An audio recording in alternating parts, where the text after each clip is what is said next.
Hey everyone, and welcome to the Doctors of Running podcast, where we, a group of doctors of physical therapy, discuss the art and the science of the stuff we're putting on our feet. I'm Andrea Myers, and today I'm joined by the crew from Saucony Running, so they can tell us about their new releases for 2025. Every year, Matt, David, Nathan, and I talk about how much we want to go to TRE, which is the running event, which is the annual industry trade show. And every year, none of us can go. So we had the idea that this year, since we can't go, we would meet with several of the brands virtually so they can tell us and you guys about their upcoming products. Maybe we can get a little sneak peek. So again, thank you guys so much for joining me. Could each of you go around and just tell us your name and your role at Saucony? Corey, we'll start with you. Yeah. Hi. First of all, thanks for having us on. I think your listeners might remember me, and that could be a good or a bad thing, depending on what they were listening to. But my name is Corey Hoffman. I've been with Saucony now for 3 years, and I'm a senior performance engineer working in our human performance and innovation laboratory. And Luca? Andrea, thank you so much for inviting me. This is the first time that I've been on Doctors of Running, and it's a huge honor to be on this podcast. I know how well regarded it is among the running community. I'm Luca Ciccone. I'm the Director of Product Engineering. I've been at Saucony now for a little over 10 years at this point. I've been in the footwear industry for a little over 20, working for a few different brands before I came on board. I get into the intricacies of components as they go into footwear, foam, technology, innovation, stuff like that. And we just really want to make sure that we're making shoes for runners, by runners, and everything is engineered to work perfectly within those systems. And last but not least, Ted. Yeah, thanks, Andrea. Thanks for having us join. We're happy to be here. I feel like after those two guys, I'm kind of the third wheel on this party or this date, but I'm Ted Fitzpatrick, and I head up our performance product management team. So work with design, development, testing, engineering throughout the product life cycle. So yeah, happy to be here and talk about some of the stuff coming out in 2025. Great. And thank you three so much for joining us. And Luca, I can't believe you've never been on the pod. I know, Corey, you've been on at least twice, right? Yeah. Right. And of course, we would love to have all of you on again because there's lots of stuff we like to nerd out with you guys on. But so 2025, I know that there are a few shoes of yours that I'm excited about seeing, but can one of you tell us what you've got coming out? What are you guys most excited about? Yeah. So I can start it. You mentioned TRE in the beginning. So TRE for us is always a great chance to get ahead of the autumn winter season. Like that's sort of what's getting teased out and what's being sold in with our wholesale partners. And this season, there's 3 big franchise updates for us, really building on what we started this year. So on our Fast and Light, our speed product is an update to the Endorphin Speed. So it's Endorphin Speed 5. This one's it's that shoe that sort of the task is always like, don't mess it up. Like people have really fallen in love with that shoe. And, I think through hard work and some good fortune, we've made some updates that continue to move it forward. So we continue to keep consumers coming back, but it's always a bit of a challenge because you get something that's working well, you don't want to mess it up and upset that runner that's enjoying it. But we have an update for the Speed 5, and then the other 2 from our everyday segment are the Triumph 23 and the Hurricane 25. So both of those shoes got big updates in 2024, and we're continuing with some evolution as we get to autumn winter 25. So I think we can talk a little bit about the foam and how we're sort of tweaking, engineering, and sort of refining that to create an even better experience. And then exciting for us this year was the launch of the Hurricane, where we brought that franchise back. But it looked really nothing like what it had in the past, but it was really tying into like what the consumer wanted. They're looking for max protection, max cushion, and really honing in on that and building a geometry around that. And it's been fun to see that shoe come back and get a lot of excitement and adoption from runners after being away for a few years. But we think we're reaching more people now with the geometry we have and some of the foams. Yeah, definitely the trend this year and last year has been every shoe gets the max treatment. And of course, some people love that and some people wish for the original. But maybe we could start with the changes to the Speed 5. So what's different? Can you maybe show us one? This is going to air in December, if that is helpful for you guys for embargoes. Yeah. Oh, looks like Corey. You can go ahead and talk about it while I can model model one if you'd like. Corey's our model. Perfect. Yeah, the contrast is nice against your shirt too, Corey. Mm-hmm. Oh, perfect. I planned that. Yeah, and good outfit choice. Yeah, so a few things that remain the same, and the guys, Corey and Luca, can jump in if I'm speaking out of turn, but we'll continue with the same blend of Power Run PB that we've been using. So a PB-based material, 2 different layers of it. We continue with the same stack height, so no change to that. What we did change were really kind of minor, subtle modifications to improve the ride or the feel. So one is we're going to a new sock liner. So we're upgrading to what we call our SRS sock liner, which really just stands for super responsive sock liner. And maybe Luca, if you want to talk a little bit about that. It's interesting because we never talk about sock liners in our products. And I'm always going through competitor sets and I'm going, wow, they're using a pretty crappy foam here. I always like to say we use the best sock liners in the industry. And when Ted talks about SRS, this is a thermoplastic elastomer, which is super critically molded to get just closer to your foot. And it just helps the entire structure of making sure we're making the Speed 5 feel great for everybody that's latched on to that particular franchise model, and also invite in a new consumer that wants a little bit more plush or a little bit more snappiness that thermoplastic super critically molded foams can provide. The balancing act with the Speed 5 too is there's a geometric aspect of it, but there's also the foaming aspect of it as well. And depending on how you play with that geometry, you can get different types of sensations out of these shoes. And I feel like even though it didn't look like a huge update and it'll feel the same to people that are used to that Speed 5, there were small nuancy things that we did do to sidewalls and plates. Very subtle. We're talking only a couple percent, but it makes a big difference in how that shoe is perceived. So it's interesting you talk about sock liners. I tell this story basically anytime anyone talks about sock liners, and it has to do with cycling. I've got same pair of cycling shoes. One's the road version, one's the mountain version. Got the mountain version second, took it for a ride. I was like, what's wrong with this shoe? It feels bouncy. And cycling shoes, as you know, aren't supposed to feel bouncy. And I got back from my ride and I'm like, what is the deal? And I took the sock liner out of the mountain one and took the road one out, put it in the road one, and it felt like my usual shoe. And the difference was the sock liner in the mountain shoe was just a little bit thicker and a little bit squishier. That's all. We're talking about the stiffest of the stiff carbon soled cycling shoes, and a tiny little sock liner made a huge difference in my perception of those shoes. So when it comes to a running shoe, makes an even bigger difference. So how did you guys land on that material, that shape for the Speed 5, and how is it going to make it feel different than the Speed 4? Corey, do you want to answer that? Yeah, the answer is testing.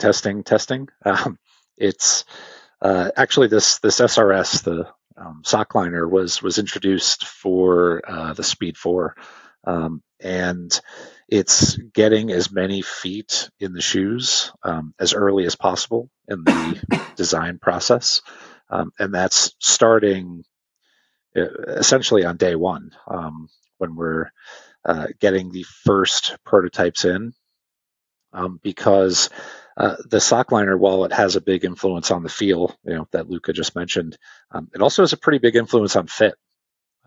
And that initial try-on is really important, because if it doesn't feel great right out of the box, then we're in trouble. Even if it feels great and it lasts 1,000 miles and it's very responsive and very cushioned, if it doesn't check that box right out of the gate, then we have a big problem. So we test it frequently, and we test it all throughout the process, but it's not purely in terms of performance, it's also in terms of fit. Interesting. And then you mentioned that you made some small changes with the sidewalls in the 5. What is different compared to the 4? More sidewall, less, slightly different location? You'll notice a couple of things. Let's take a look at the bottom. Can you turn that up to the bottom there, Yeah. Corey? There's some longitudinal grooves here that you can see here that were revised from the previous model, just to give it a bit more articulation in the forefoot through that speed roll technology. And also, too, just making sure that those small things just help with a little bit more of a natural sensation as far as when you going through your gait cycle. The other thing to consider, too, is on the sidewall where you'll notice that the medial wing is not exposed on the medial side, Corey. You'll notice that the medial wing is only exposed on that side, where on the lateral side, we decided to not extend the wing out nearly to the sidewall surface that was there. That was just to make sure that we can add a little bit more flexibility, more compliance in that midfoot for strike through. But for the most part, that's what we covered from a geometrical standpoint, from a holistic standpoint. And then one other change in that bottom view you can kind of see on the screen is the nylon plate we're using is the same shape, same material, but you can see in that cutaway in the midfoot, there's some ribs or ridging. So just adding a little bit more rigidity through the midfoot so that we make sure we get to a nice kind of fast speed roll, propulsive toe off. So again, it's very subtle. It's not like a big aha, but it goes to that overall philosophy of continuing to kind of engineer and improve, whether it's the sock line or the plate, some of the geometry and the sidewall. And then I think the last thing is just the visual or optic of the shoe. It's always finding a balance between being, racy and fast and being kind of too pedestrian looking. And we want to make sure that the speed stays true to what it's built for. So we've got a nice lightweight engineered mesh that reads kind of light, fast, breathable. But there's also some creature comforts built in, with a little bit more, substantial heel counter than what you'd find in the Endorphin Elite or the Pro. A little bit more collar foam, but not as much as you'd get in a Triumph or a Hurricane. So it's finding that like just right balance, but leaning in on the speed attributes. So for those who really love the Speed 4, how is the 5 going to feel or run differently? It should feel very familiar. I think the design of it and what we've engineered into it is going to create a little bit faster transition and a little bit better feel kind of at step in and throughout, just with some of those changes. But it's meant to keep that consumer in it, but making sure it still delivers on that speed aspect. Great. Well, I'm excited to test it out. So moving on to the Triumph. So the Triumph got a big update this year, higher stack, different foam. So what is in store for 2025? I think the simple thing is more Triumph. So we're going to continue with that sort of premium, everyday, neutral cushion. We look at it more as like that neutral, meaning more of that hourglass shape on the bottom. So a little bit more familiar in terms of the look as well as the ride or transition. So we want to continue that. We did bring the base out a little bit. So not a lot, but we wanted to make sure that we had enough meat and could put as much cushion underfoot as possible. So the widths come out just slightly from where we were in the past. The center line's the same.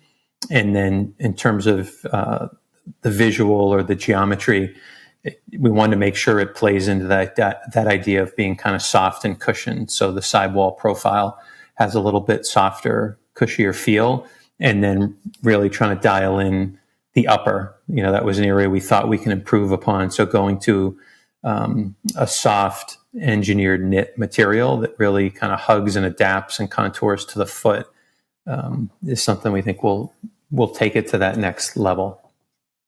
And Corey, do you have one to model for our viewers? Yeah, I think so. Awesome. While he's getting it, can you tell us any changes in weight, stack height, drop? I'm assuming the drop's staying the same, but stack height higher than this year? Yeah, so the stack is the same and the drop is the same. So we'll stay at that 10 millimeter drop. Here you can see in that bottom view the geometry. I think through the midfoot and heel, we brought it out just slightly, but it's still curved. It's still hourglass throughout. But we wanted to make sure that we had enough points of contact, enough foam underfoot, and then obviously a good bit of rubber. The outsole geometry changes slightly, where we've got lugs that are designed to promote flexibility. So sort of going from medial to lateral across the ball of the foot. It's probably worth mentioning, Andrea, just real quick to jump in. It's a specially tuned midsole. So it's Power Run PB, but it's not the exact same blend of Power Run PB that you would find in the Speed 5 that we were just talking about. That's tuned a little bit better for everyday comfort, everyday mileage. And we're talking about that more and more, not just with Saucony, but with other brands, this concept of tuning a foam for its purpose. So I know that you probably can't talk a lot about your development methods, but can you tell our viewers anything you can about exactly how you tune Power Run PB differently for, say, the Triumph as compared to the Speed or the Pro? That's dangerous. I don't know how much I can give away there. Let me see if I can do this under the table in a way. Yeah. Why don't you start, we look at specific properties of foams. By the way, I'm looking at foam all the time. I can't believe how many foam compounds cross our desk, and we're going, this is interesting, or we might reach back out to some of our supply chain and look at other aspects of it. But we really look for specific properties in those foams before we decide putting them into a specific franchise model. Ted and Corey were just talking about the geometric aspects of the changes. That was to help accommodate the newer foam compound that we tuned on Power Run PB for it to work optimally on the Triumph 23 when compared to the 22. And it's one of these things where foams are exciting these days. The amount of compounds that we have access to that are being developed, I'm a kid in a candy store. I every time we test a foam out, whether it's mechanically or through human performance or through our athletes, I'm going, wow, we have another one of those things to put something in, to shove into something else. Right. And like I said, it's one of these things where it turns into an exciting conversation about the future of running shoes in general. As you were saying, these are very adaptive products where you can make something that you can run in every day for somebody who's a tried and true everyday runner. And then you have something for somebody who might not be a runner that's looking for general comfort, long lasting, premium cushion comfort. It works for them as well. That is a great answer, and I'm sure that your sensors will be okay with everything you said. Well, they're going to have to be. Yeah.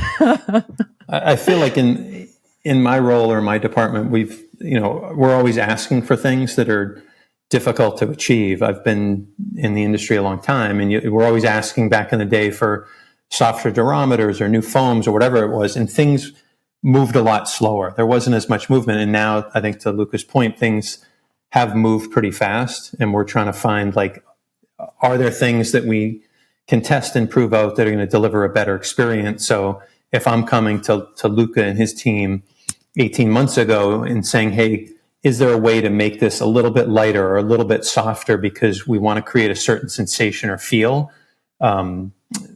Like he said, there's things come across his desk. He's getting with Corey. They're testing it.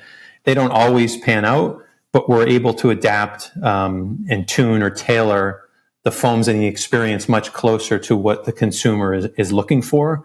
And we know on a shoe like the Ride, or when we talk about the Hurricane next, there's more consumers than not that are coming to it for everyday comfort, for everyday use, for easy runs, for long mileage, whatever it might be. And we're able to kind of tap into that the same way on other foams, like on an Extreme, like the next version of the Endorphin Elite 2 coming out next spring, how we have like a brand new foam that's going to change the game because of other properties designed for like pure performance needs of someone running a race or a marathon. So it's certainly a a fun time. Absolutely. I'm glad you brought up the Elite 2. Is that something you guys can talk about today, or is that something for next year? Yeah, I think we can talk about it a little bit right now. So the Elite 2, Matt and David and I got to test it out last December when we visited you guys. And of course, we were sworn to secrecy, and we were pretty excited about its release. So can you tell our listeners just the major differences in the foam, the geometry? Because it's a different shoe than the one, and it's pretty exciting in my opinion. So whoever wants to take the question first, I'm sure you all have great stuff to say about it. Yeah, I mean, Corey, you go first. I think we're under embargo till right around or just after TRE, so we probably can't say too much. But it's certainly a big update with a new foam that we think is going to help change the narrative. Certainly for us, for speed shoes, race shoes, but also for the industry and broader implications for the rest of the range and time. Because I think for everything we're trying to do, similar to what we did with some of the original endorphins and bringing in a PIBA-based foam, is, that's great for people that are training for racing and buying it for a marathon. But how do we create an experience like we're doing with Triumph and Hurricane to bring a PB foam to everyone? So it's not just, for premium priced carbon plated racing shoes. So in spring 25, the Elite 2 gets a new foam, and we'll start looking at what are the implications for that down the road for the rest of the range. Yeah. So to maybe peel back a little bit more about the foam, what makes it so magical, amongst many things, I think, is the unique combination of compliance and resilience. So if you think in terms of the amount of energy that a components, whether that be an actual entire shoe or just the foam itself, the amount of energy that the material can absorb is a function of how much force you apply to it, and then how much the material displaces, and the time over which it takes to displace that. And what makes this shoe so ridiculous, for lack of a better term, is that not only is it extremely compliant in that it can absorb a significant amount of energy for a given amount of force, but it returns an outrageously high percentage of that. So when we think about how resilient or how springy or poppy a shoe feels, usually, and we're guilty of this, we report just a number, right? It's 91%, it's 94%, it's 95%, it's 95 plus percent. But if you dive one layer deeper to that, that 95% could be it absorbed 100 and returned to 95, or it absorbed 200 and returned, 190. So it's not just how efficient it is, but how it can absorb an outrageously high amount of energy and return an outrageously high amount of energy. And we're seeing some data in the lab that's really eye-popping, in terms of not just mechanically how the foam behaves, but also how increased efficiency, the increased metabolic efficiency we see in runners running at a variety of paces in this product. Very exciting. Can't wait for the spring. Luca, do you have anything to add? I'm going to just reinforce what I was saying. The amount of foams and technology that we have at our disposal these days, it wouldn't have been possible without supercritical foaming. That's been the magic code to crack, as far as just exposing far more thermoplastics out there that we can foam and find these amount of foams out there that can just work out very well to give you a very different experience when building a type of running shoe product.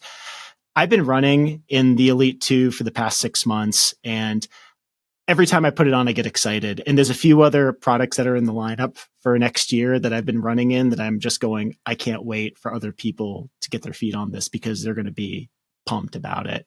And I always feel like as a product team ourselves, we're always looking to impress ourselves. And whenever we have something exciting like this, we just want to tell the whole world about it. And like I said, I can't wait for that embargo to lift and we can talk about it. Yes, that will be awesome. All right, so let's move on to the Hurricane. So like you mentioned, the Hurricane was a reintroduction this year. So what's changing for next year? I'm guessing maybe a higher stack height or just a little different foam. Yeah, this season, I think it's a consistent theme with Speed and Triumph and now Hurricane of evolution. The stack height's the same.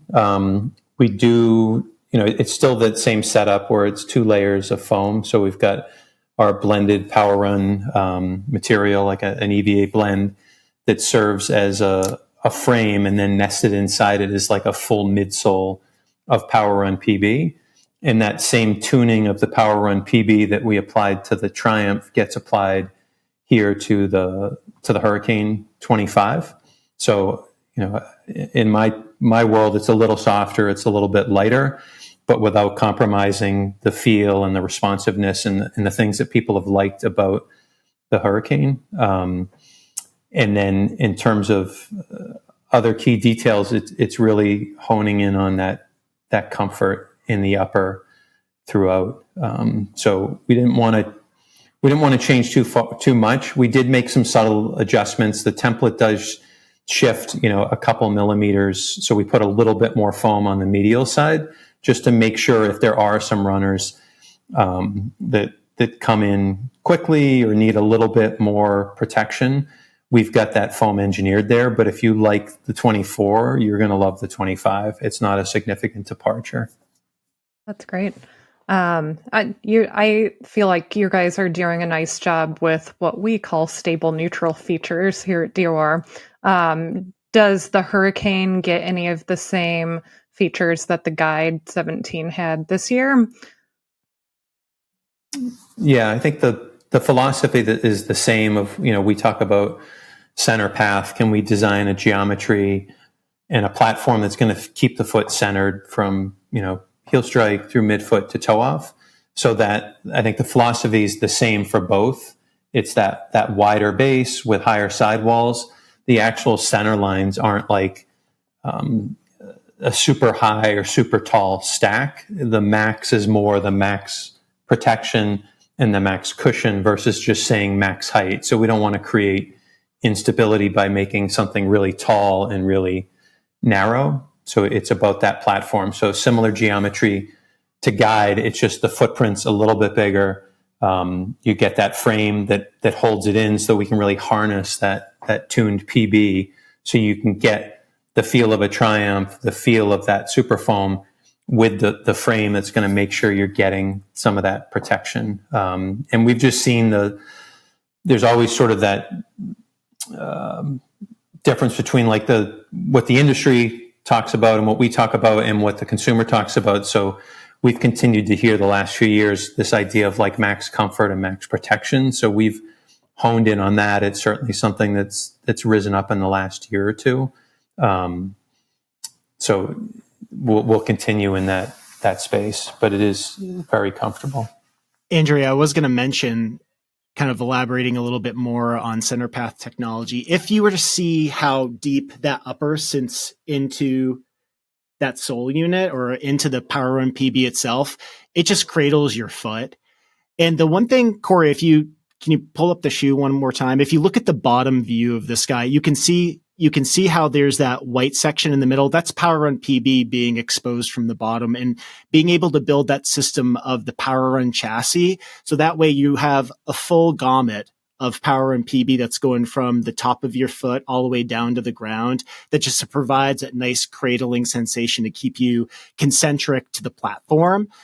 that was something that we learned much about on the Hurricane 24. We went through many, many iterations of looking at geometry, looking at foam. I call that the COVID project because that's when we were all working out of our houses. And I was physically bringing samples home to my workshop and taking a grinder and grinding away at physical samples, figuring out like, should we inset this? Should we add here? Kind of things like that. And we got a lot of learnings from it, and we applied it to the 25. And to Ted's point, it was a matter of just playing around with that EVA chassis, that power end chassis, to make sure that we're building out slightly more to the medial side if someone needs a slightly slower rate of pronation through that area. But overall, it's a great platform. It's a shoe that I wear every day too. Yeah, just looking at the underside of that shoe, it looks like your foot sits in it, not on top of it. Yeah. Awesome. Well, thank you guys so much for coming on. I know we took a little bit longer than we said, but it's hard to, contain our excitement when we get to talk about new shoes. Is there anything else you think our listeners should know about your upcoming releases, or anything else you want to mention? I think we covered a lot. Yeah. It's always fun talking to you and the team, and thank you very much for having us. Thank you, guys. So once again, we had Corey, Luca, and Ted from Saucony. Look out for their new products this winter and next year. And as always, thanks for listening.